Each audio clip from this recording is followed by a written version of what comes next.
But, of course, rugby league is our focus on a Monday morning.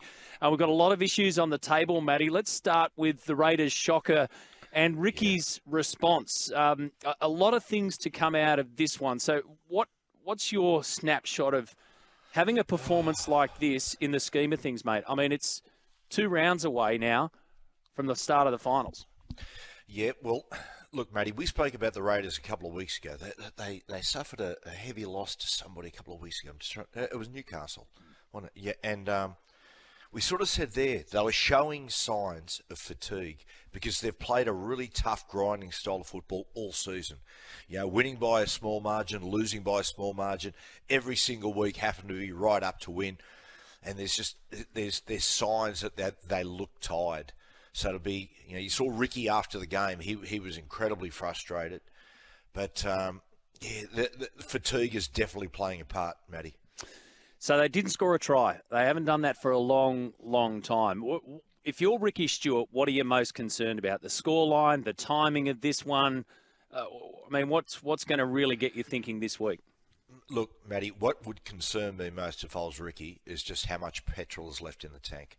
You know, this week is about, you know, I understand, you know, when your side gets beat and naturally you want to get out there and, you know, give them a bit of hard work out on the training field and, you know, an extra couple of 400s they used to back in the day if you perform badly. I just don't think that helps. I think at the Raiders, I think one of the main problems is fatigue at the moment. I think it's about them getting back to Canberra, having a light week and trying to bounce back. We asked the question last week after Wayne Bennett's press conference following the Dolphins' loss. Is it Wayne just being Wayne? The same we could say about Ricky being Ricky. What I heard in this one was frustration. Now, we've already started getting texts, Matty, saying, you know, Ricky's petulant behaviour and you blokes are going to make excuses for it and all that kind of stuff. I'll tell you what I did hear in the middle of all of that, is somebody who is big enough, whilst he's still angry and frustrated enough, to say, sorry, mate, I'm not trying to disrespect you. I've just got the irrits here and I want to move on. Mate, you know, people saying trying to make excuses for Ricky, that's ridiculous. It honestly, you know, the thing about it is, I do not have a problem with that. As far as like the game is concerned, look, as far as Ricky's concerned, like I have no problem with him, and he made it clear. Hey, mate, I'm not being disrespectful to you. You know, but this is about my football side. It was an important game. They performed badly. He was clearly frustrated. I have no problem with the way Ricky conducted himself there. I have no problem with coaches going in, showing that sort of emotion. How do we reflect? It's not done yet, but how do we reflect on the career of Jarrod Croker? He's announced his retirement, 305 games already, Dally M Captain of the Year. One towering figure both on and off the field.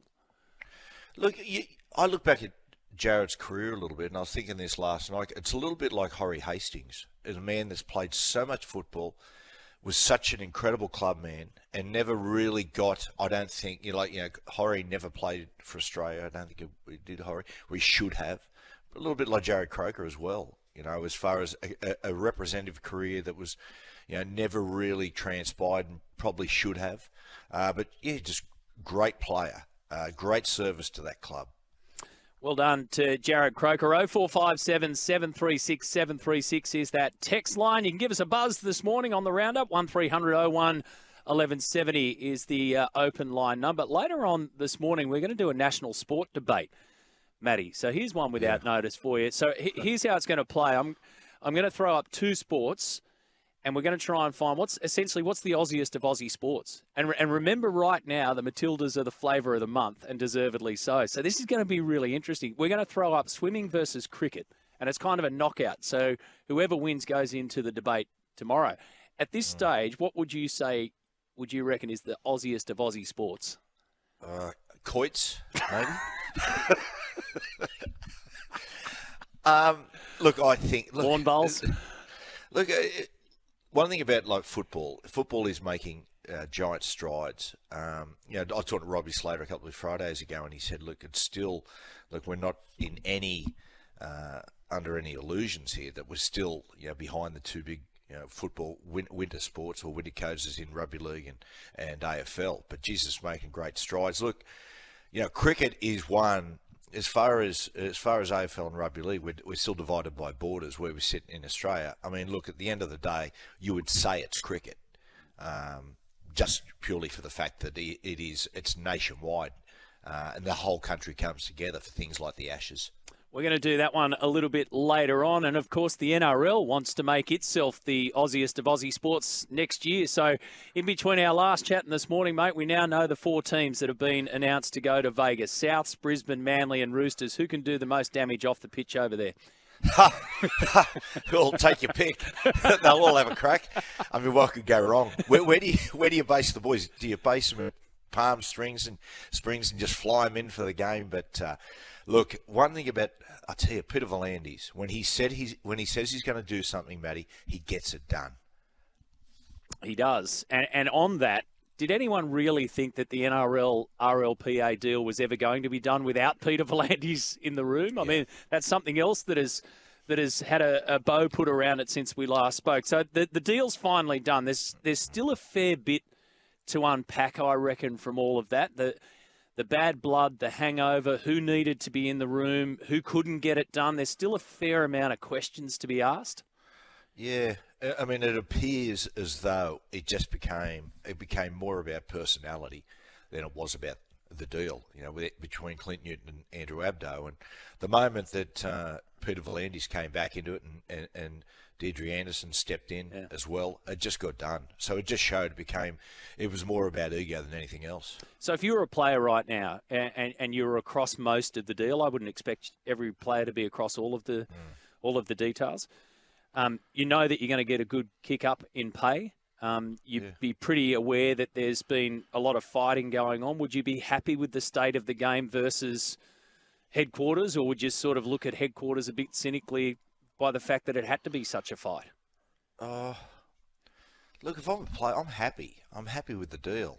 I mean, it's a great pay rise. I think anyone in any occupation, if you get that sort of pay rise, you'd be over the moon with it. And, now, if I'm a player, I'm very, very happy. I still come back to the very fact that I think the majority of the players had no idea what they were fighting for.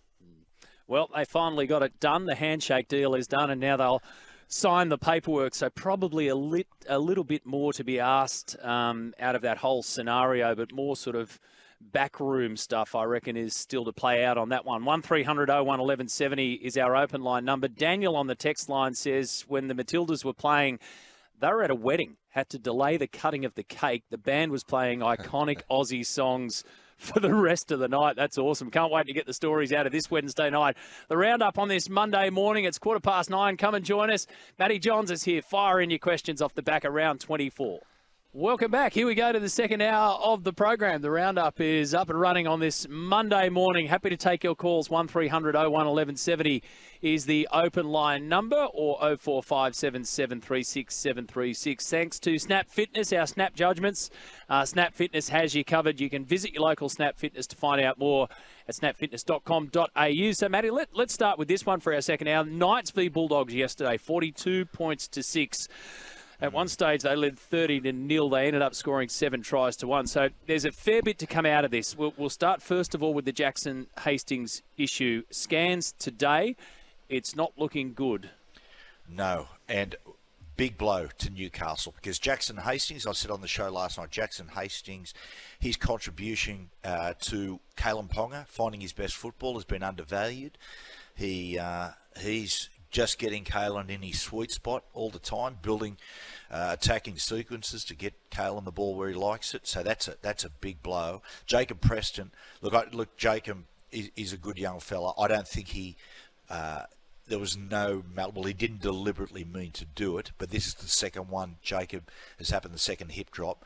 He might end up with a long suspension. There's a fault, there's a tackling fault, it's a technique problem that he's got to address.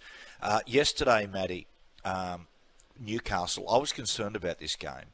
In the past, this game was exactly the type of game that Newcastle could drop. And the early exchanges, Matty, if you go back and watch the game, the Bulldogs are really strong in the first 5-10 minutes. I thought, oh, here we go. But then, soft try, and mate, that first half, the Dogs just capitulated defensively. Some of those defensive efforts were really, I've just got to say, were pathetic. It was so bad. Just players just putting hands out. Just no defensive energy whatsoever. No commitment to their defence. Cameron Ciraldo would have been disgusted. Righto, let's dig a bit deeper on that one because there's a lot of talk around the preparation there. Brandy said exactly the same thing as you said just there about the first 5 minutes. He said they were excellent in the first 5 minutes. I heard him discussing that with Vossi this morning. So Cameron Ciraldo saying, didn't see the signs because we prepared well, but obviously turned to crap. Now we've got to go back and prepare again. So does it all come back to preparation? Does everything come back to midweek? Matty, just watching those. See, defence. If you want to measure desire and commitment, it's measured through defence. That's how it's measured. And just like I just said before, some of the defensive efforts, you would say that they have a serious desire problem. Yeah, there was just, if you got any fire in the belly, you have more commitment than some of those guys showed in defence. The Newcastle were just waltzing through at times. Even they would have been amazed. There was one Tyson Gamble try, might have been the second try of the game. It was as bad a defensive effort as you would see. And that's, Matty, that's got nothing to do with preparation. Right? That's got to do with your own personal desire to compete. All right, so let's see how they address that. Meanwhile, the Knights now won 6 straight, so they're on their best streak for the last 4 years. They've got the Rabbitohs, the Sharks, and the Dragons. So they've absolutely turned the corner. The pressure's gone off Adam O'Brien, but the Jackson Hastings one's going to loom large. So what do they do if he's not available for this back end of the season? Matty, I'll have to have a bit. I'll tell you who's been playing really good football in the Reggies. Adam Clune. I think Adam Clune will come in. I think I'd back him to do the job that Jackson's been doing. He's been playing really good football in the New South Wales Cup. I'll tell you what, Matty, aren't they 2 big games? South Sydney and the Sharks. You know that South game coming up this week is a monster game for both clubs. So the Knights on 29 points, as we said a little bit earlier. That draw early in the season against Manly and that 1 point is proving to be absolutely vital. All righty, we've been through the Storm and Raiders. What about the Roosters and Dolphins? So we've touched on the Dolphins. They go down 30 points to 14 at Allianz Stadium. Where are the Roosters? It's been the ultimate question, Matty, hasn't it, for 2023? Where are the Roosters? What are they? Very hard to get a handle on them. They continue to be a difficult side to get a handle on.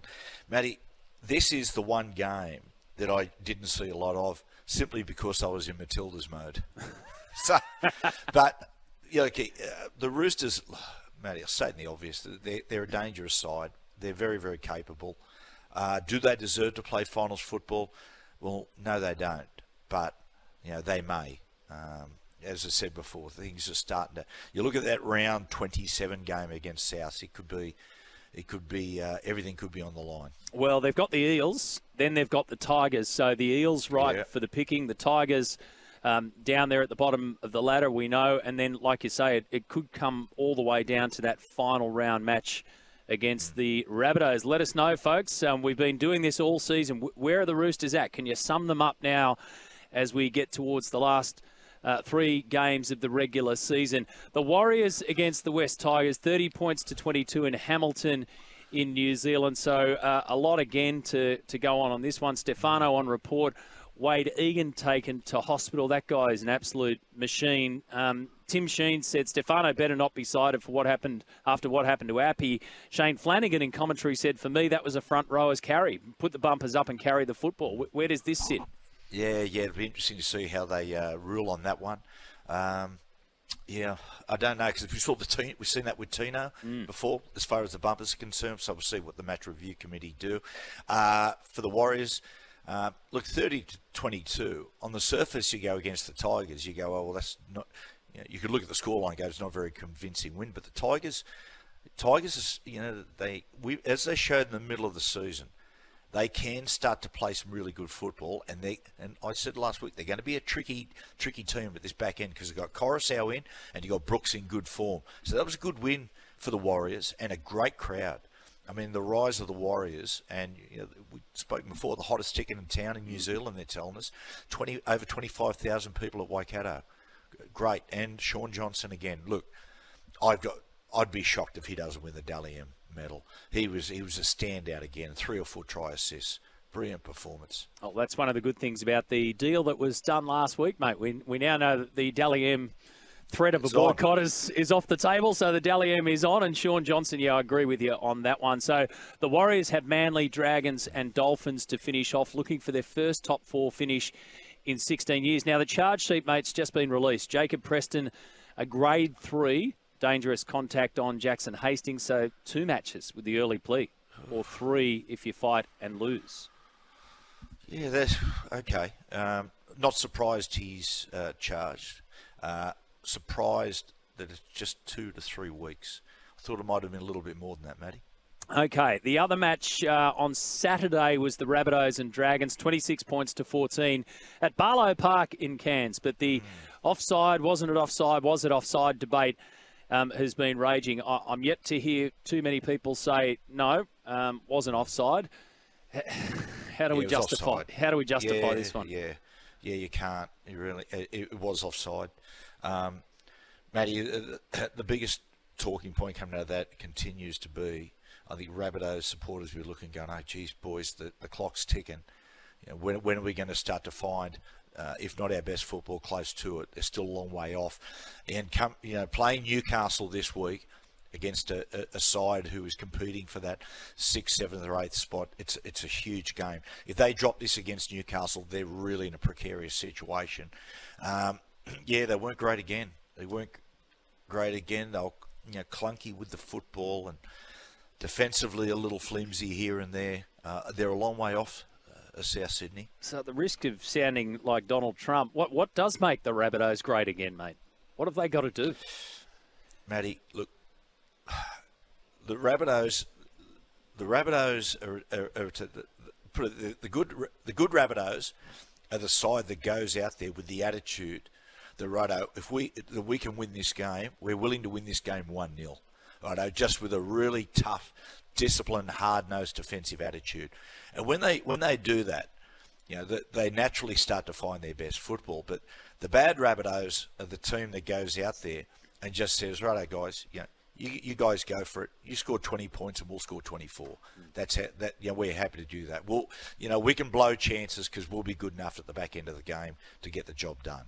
And that's been biting them in the arse this year. Good bunnies or bad bunnies? They've got the Knights. They've got the bye. So they've still got a bye to come, and that'll be in the second last round, and then they finish it off with the Roosters. Geez, it's fascinating when you take a look at the teams in the mix, whether they're fighting for a top 4 spot or a top 8 spot, and who they've got coming up, which leads us to the Sharks and Titans, 36 points to 6 at points bet. So after losing 3 in a row, they've now beaten the Rabbitohs and the Titans. They've got the Cowboys, Knights and Raiders still to come. Yeah.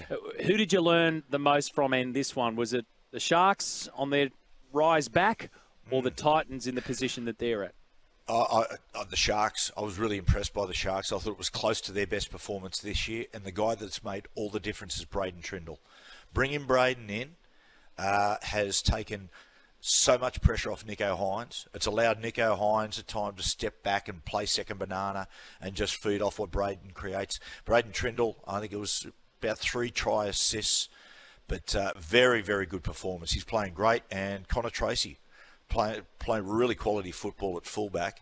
And, well done to the Sharks and Craig Fitzgibbon, because, a fortnight ago, Matty, they looked like they were going to slip out the back door, but they've surged. So the Titans in 13th on the ladder. So their finals run is done and dusted for 2023, and all the upheaval that's been going on there. So we await the arrival of Des Hasler at the Gold Coast Titans and what that'll bring. But he knows now that he's got Tino and David Fafita there on mega money deals. How important, we focus on the money and length in just a sec, but how important was it for the Gold Coast Titans to make sure they had those 2 marquee signings long term? Oh, yeah, crucial. David Fafita, purely his presence. And the thing one of the reasons it would have really hurt to lose Fafita is finally Fafita, the egg has hatched, the potential. He's fulfilling the potential. Playing alongside Kieran Foran on the left. Kieran has done such a great job teaching him, just about the science of attack. Not just, David, of course, he's such a big, strong guy. His whole career has been about just give me the ball, I'm going to run over my opponent. But what you get with the NRL is guys, you come up against guys who they relish playing against, big guys. And they'll get up and they'll stand in front of him and they'll hold their own. It was the ability of David to find a plan B, and Kieran Foran has helped him find that. And Tino's just a great leader.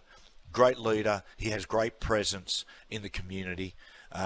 Mega deal, 10-year deal, Matty. 10-year deal, because my mail was that that a couple of the other premier clubs in the league had offered him a 10-year deal. The Titans were pushed there. Yeah. Do you think they're a good idea? I mean, they're a good idea for the player. It gives them complete certainty. There's obviously big money attached to it. You get your club, you get your consistency, but somewhere in the middle of that, mate, is the human nature part of it, which is I don't have to play for my contract. I'm home. Do you know what I mean? Yeah. I don't mean that disrespectfully to the player, because they're professional players. Look in Tino's case, I have no problem with it as far as desire is concerned, because you can just see there's just something in Tino that he'll get out. He's going to get out there and perform for you. He's not going to put his feet up. He's not going to get complacent. Interesting, the Titans. I think Des will do. Well, I'm certain Des will do a great job up there. Titans have got to find one more quality playmaker, in my opinion. That's what they got to find one. As we know, there's not a lot on the market.